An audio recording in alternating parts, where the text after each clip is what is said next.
Сайн байцгаана уу? Миний шинэхэн бичлэгтэй тавтаа морил. За гэр бүлийн аялал 3 үргэлжилсээр өнөөдөр бид 3 Осака хотын Universal Studio-г хамтдаа үзэж сонирхож хамтдаа явах болно. Universal Studio бол Монголоос явхаас өмнө хөтөлбөрт мэдээж орсон байсан. Осакад 4 хоног төлөвлөгөө гарсны дараа юу үзэх боломжтой байна? Тасалбар нь ямар үнэтэй? Хамгийн сонирхолтой үзүүлбэр нь юу инч гэдэг юм уу? Өөрсдийнхөө одоо чадах чинээгээрээ судалгаагаа хийгээд за ингээд төлөвснийхаа дагуу өнөөдөр Universal Studio-г зорж ирлээ. Ингээд бүгдээрээ хамтдаа Universal Studio-тэй танилцъя.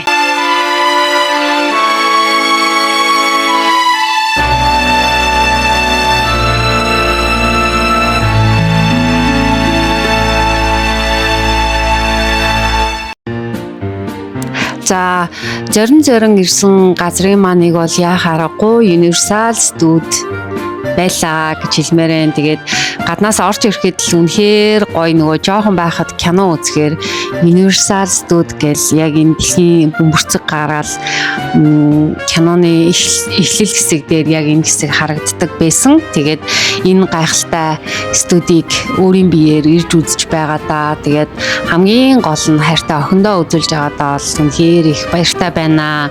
За ороход бол ямар нэгэн асуудал бол байхгүй. За маш их үнэтэй байгаа ч гэсэн жоохон ойчортой байгаа ч гэсэн ойчор бол маш хурдан явна.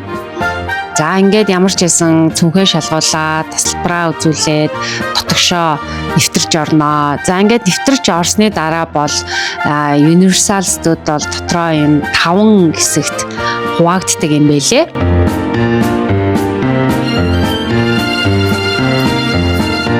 Үүдээр орж ирэнгүүд ийм хөөрхөн 2 Үлгэрийн Баатар ухтаж авсан. Тэгээд эдгээр 2 Үлгэрийн Баатартайгаа аялгаутай чинь зураг авахуулаад видеого хийгээд ингээд ямар ч байсан хитгэн хорон мөч хүрээч гэсэн ийм аз жаргалтай хайпи өнгөрөөж чадлаа. Тэгээд ийм хөөрхөн дүрслэлийг өөрийнхөө видеонд авч үлдсэндээ би маш их баяртай байна. За ингээд бид 3 яг үүдээр ороод цаашаа дөнгөж алхаад явж байна. Ингээд явж байхдаа бол яг энэ байшингуудынхаа энэ доотлын хэсэг бол тэр чигтээ моол байгаа. За эндээс дөнгөж цаашаа явангууд бид 3-ын хамгийн ихний үзүүлбэр рүүгээ орж ирнэ. За тэгээ үзүүлбэр болгон сонирхолтой. Тэгээд ер нь бол бага насны хүүхдүүд аав ээжтэйгээ ороход бол илүү их тохиромжтой ийм хэсгүүд нь бол яг энэ үүдний хэсгүүд бол байсан. Тэгээд ямар ч байсан бид 3 энийг үзэн тэрийг үзэхгүй гэхгүйгээр бүх газар нь орж үзэх боломжтой, бүх газар нь одоо орж үзье гэд хамгийн ихний газараа орж ирсэн байна. Энэ бол 3D хүүхдийн киноны хэсэг байна.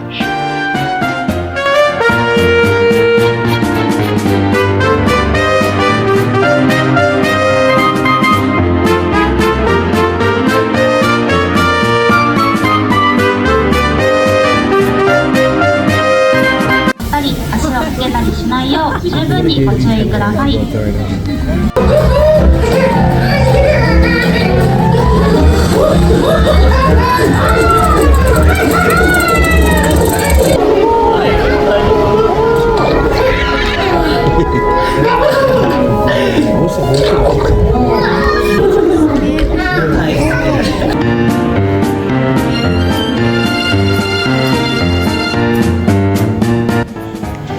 За бид 3 кино үзүүлбэрийнхаа хэсгээс гараад цаашаа үргэлжлүүлээд тоглоомын хэсэг рүү орж ирсэн байна. За үзүүлбэр дээр бол видео хийх бол хориотой. Тийм учраас би бол яг өөрийнхөө чадах хэмжээний хийж чадах боломжтой хэсэг болгоно ямар ч байсан өөрийнхөө видеонд авч үлдсэн. За яг одоо энэ харагдаж байгаа зөндөө хүмүүс зогссон байгаа очор бол галзуу болгон. За энэ галзуу болгонд бол маш их очор байгаа ч гэсэн нэг 30-40 минут хэртээ бол очирлж байгаад суусан байгаа. Гэхдээ яг энэ харагдаж байгаа хэсэг бол үнэхээр амар тоглоом гэж би хэлнэ. Миний хувьд бол үнэхээр амар байсан. Гэхдээ би бол суугаагүй. Би экстрим тоглоомноос айдаг. Хонконгод Диснейд суугаад би бол уйлсан хүн байгаа. Тийм учраас манай хоёр бол намайг энэ тоглоом дээр түүнээс хойш бол сууя гэж шахаа болсон байгаа. За энэ тоглоом бол үнэхээр амар. Эхлээд урагшлна. За урагшлаад хэрвээ та үргэлжлүүлж тоглохыг хүсэж байгаа юм бол дахиж очирлоод ухрах хэсгээр нь дахиад сон. Тэгээд явах зам нь бол нэлээд урт. Тэгээд аялал бол айгүй гоё happy бууж ирсэн. Харин бол нэлээд дотрын сонирн болсон. За бас эвгүй болж шүү. Хойшоо ухарсан чинь бас эвгүй байлаа шүү гэж гарч ирж байлаа. За үргэлжлүүлээд энд хөөхөн өнгөлөг хэсэг орж ирж байна. За энд нэрээ бас нэг сонирхолтой хэсэг нь болохоор Hello Kitty байгаа. За тэгээд охтуудын хамгийн их дуртай Hello Kitty-ийн дэлгүүр болон за мөн зураг авахуулах хэсэг, тоглоомын хэсэг гэх мэтчлэнгээр ийм олон салаа замтай байсан. За би та бүхэндээ Universal Studio-ийн талаар багахан мэдээллийг хүргэе. Осака хотод байдаг энэхүү Universal Studio бол Японы хамгийн алдартай сэдэвт паркуудын нэг гэж явна. За мөн тэгээд дээрэс нь кино болон телевизэн шоу хүүхэлдэйн кинон дээр үндэслэж бий болгосон олон төрлийн сонирхолтой үзүүлбэр, тоглоом, шоу, тоглолтуудтай ийм гайхамшигтай Universal Studio байна. Энэхүү студи маань бол 2001 оны 3 дугаар сарын 31-нд бол үе таалгаа нээжсэн юм байна. За ингээд бид гурав үргэлжлээд Universal Studio-ийн Harry Potter хэсэгт орж ирлээ. За энэ бүр яг кино шиг байсан. Үнэхээр гоё. Тэгээд яг холоос ингээл хараад вау ямар гоё юм бэ. Яг тэр кинонд нь орсон юм шиг бүр яг нэг үлгэрийн ертөнцид орж ирсэн юм шиг ийм мэдрэмж төрж ийн гээл бид гурав ч холоос уулга алдаад тэгээд тутагшаа орж ирсэн байна.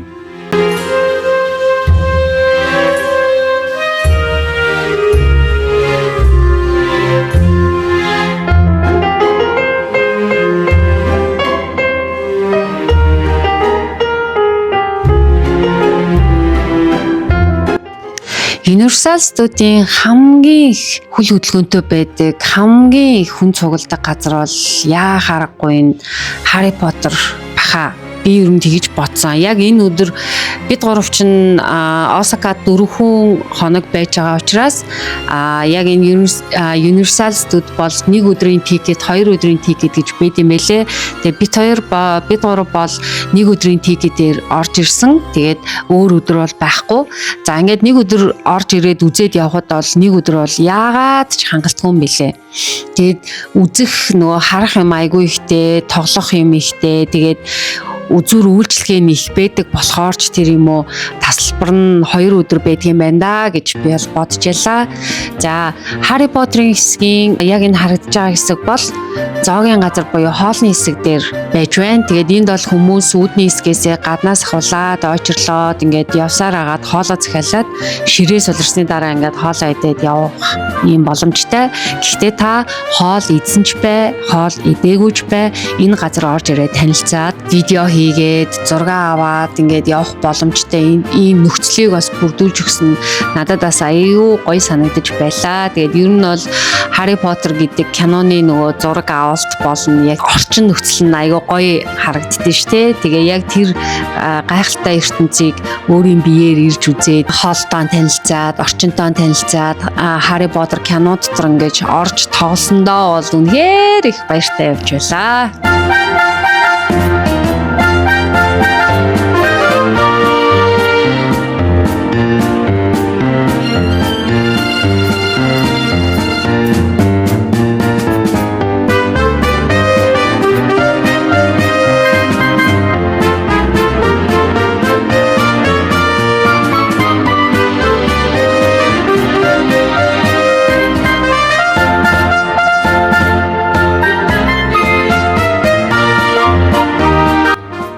Harry Potter-ийн ресторан маш их таалагдсан. Үнэхээр гоё, үр өгөөжтэй. Зүгээр нэг очрлоо зогсох биш. Очрлонгоо маш олон юмыг үзэж харах боломжтой. Зөөгч нар нь хүртэл яг л Harry Potter-ийн баатрууд шиг, тоогооч нар нь ч гэсэн яг л Harry Potter-ийн баатрууд шиг ийм л одоо гайхамшигтайгаар цогцлон бий болгосон байсан.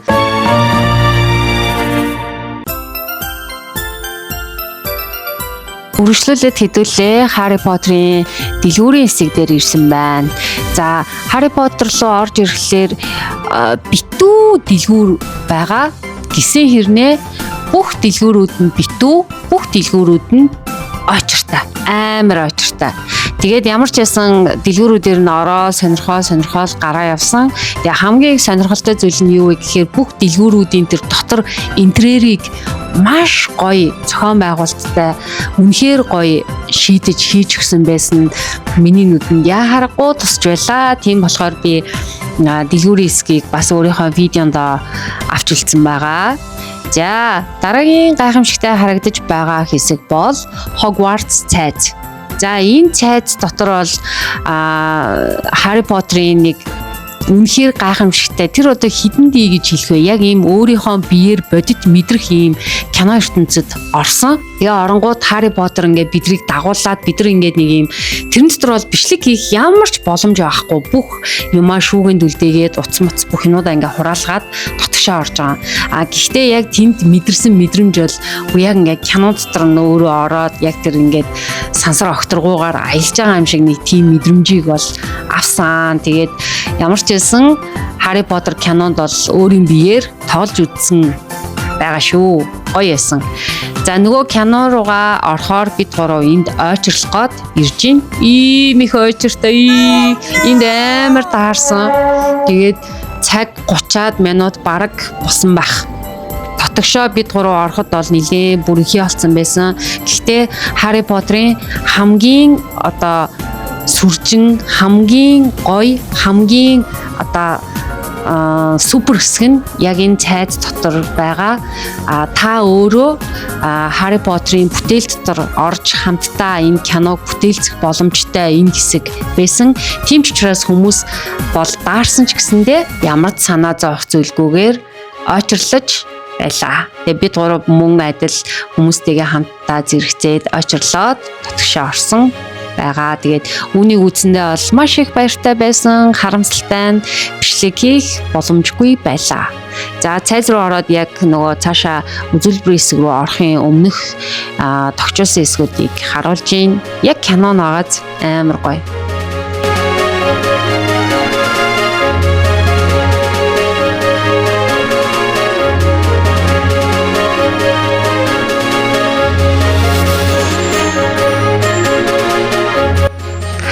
Harry Potter-ийн хамгийн гоё хэсэгт нь орж ирээд явж байна.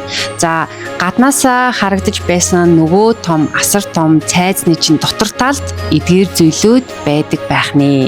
За үнэхээр бүр яг кино шиг тэр киног хуулбарлаад авчраад тавьсан юм шиг эсвэл өөрөөсөө тэр кинон дотор нь ингээд орцсон тоглоод яваад байгаа юм шиг ийм гоё мэдрэмж төрүүлдэг ийм гоё газар орж ирээд бид гурав явж гинэ. Тэгээд ямар ч хэлсэн Harry Potter дотор бол тэр нэг игнэндээ ингээд ийм 5 билүү 6 хүн суудаг юм бэлээ. Тэгээд тэр сандал нь ингээд яг тэр ингээд кино ертөнцид орсон юм шиг ингээд энэ тэмгийн ертөнцид айчаал Harry Potter бидрийг ингээд дагуулж аваад одоо энд харагдаж байна те тэр энэ дэлгэцэн дээр харагдаж байгаа 4 хүн сууд юм байна.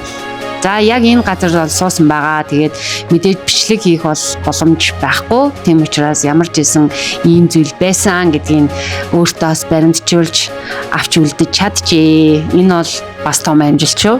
За Harry Potter кино бол 2001-ээс 2011 онд бол хийгдэж байсан байна. За жанр нь бол мэдээж адал явдалтай, уран зөгнөлтэй, эд шидийг бол бүр тултал нь харуулдаг ийм гоё кино байгаа. Тэгээд Harry Potter кино маань 7 ном нь нийт одоо борлуулалтаараа 500 саяас одоо давсан ийм том борлуулалттай. За мөн кинонууд нь бол нийт 7.7 тэрбум $. Орлого олсон ийм гайхамшигтай бүтээлийг одоо Universal Studios Osaka хотын Universal Studios одоо бий болгож чаджээ. Үүнд бол үнэхээр баяр хүргэе. Гоёлаа. За бид гурав Universal Studios-ээс гараад тэгээд орой олсон байна. Тэгээ энд бас анзаарэгдэж байна уу буюу ер нь бол яг өнөөдөр бол бүр нэлийн салхитай айгүй хүүтэн салхитай өдөр байсан. Тэгээд тоглоом дээр очрлоход гэсэн одоо гадаа зогсож байгаа. Тэгээд ер нь бол ийм ихэнх цагийг өнөөдөр бол бид гуравчин гадаа өнгөрөөсөн. Тэгээд тийм болохоор бол нэлийн даралттай хүүтэн байсан ч гэсэндээ нөгөө үзэж харсан юмнуудаа бодохоор айгүй гоё санагдаад бид гуравчин явж байна. За ингээд ямар ч байсан Universal Studios-д өнгөрөөсөн энэ өдөр бол бүр үнэхээр гоё өдөр байсан. Тэгээд Осака хотод очсных бас энэ Universal Studios-ыг заавал үзэх ёстой газрын нэг шүү дээ.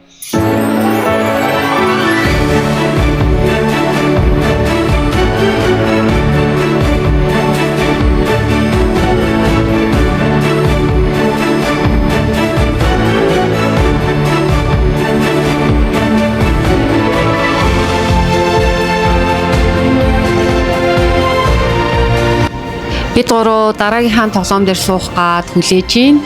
Энэхүү тоглоом бол мэдээж Crow. Энэхүү киног бол мэдхгүй хүн гэж бол байхгүй хаа. Мэдээж Universal Pictures-ийн бүтээл. Тэгээ энэхүү кино маань бол 2010 онд бол гарч ирсэн юм байна. Энэхүү киноны гол дүр болох Crow маань муу талын баатар байснаа зүрх сэтгэлтэй, хайртай аав болж өөрчлөгддөг, хөгжилтэй, сэтгэл хөдлөн ийм түүхийг харуулдаг бүтээл байдаг.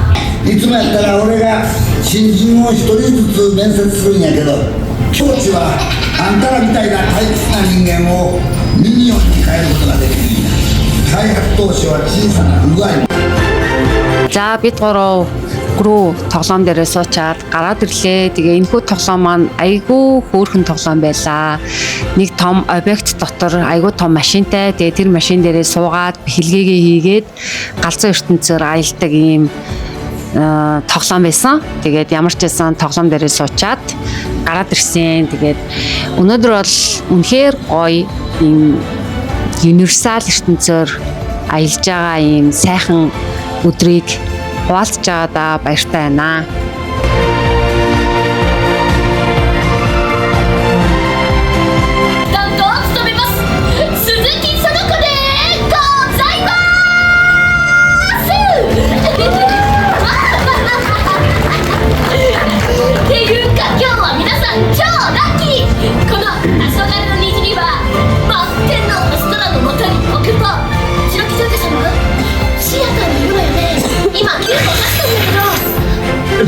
すまん、ソルコ。わしもルパンも興奮のあまり合図を聞き逃してしまったんじゃ。ね、ルパンよ。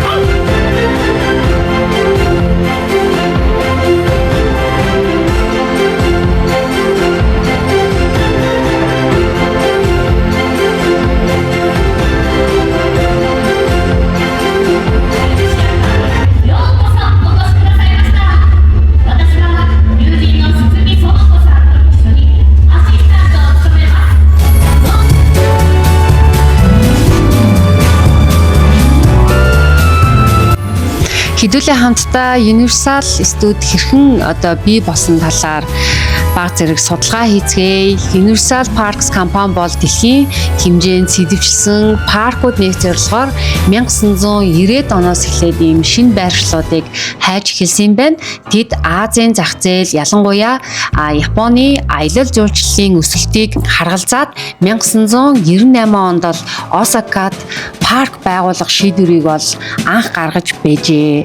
Барилгын ажлыг 1998 онд бол эхэлжсэн бол 2001 оны 3 дугаар сарын 31-ний өдөр бол Universal Studios аль биесээр үүд хаалгаа нээж исэн байна.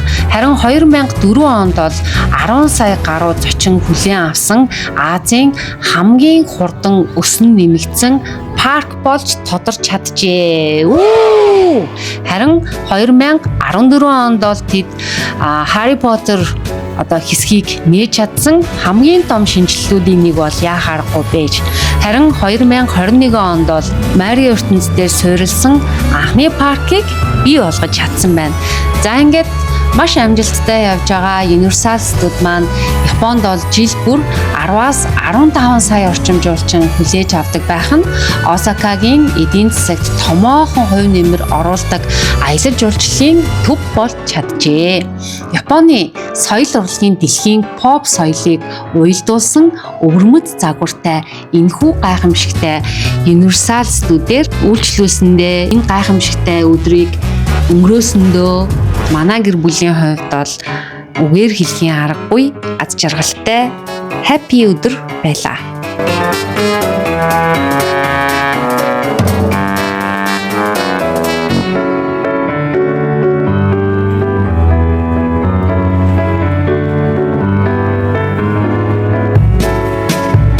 За ингээд Universal Studio бол зүгээр нэг парк биш юмаа гэдгийг хамтдаа аялаж мэдлээ.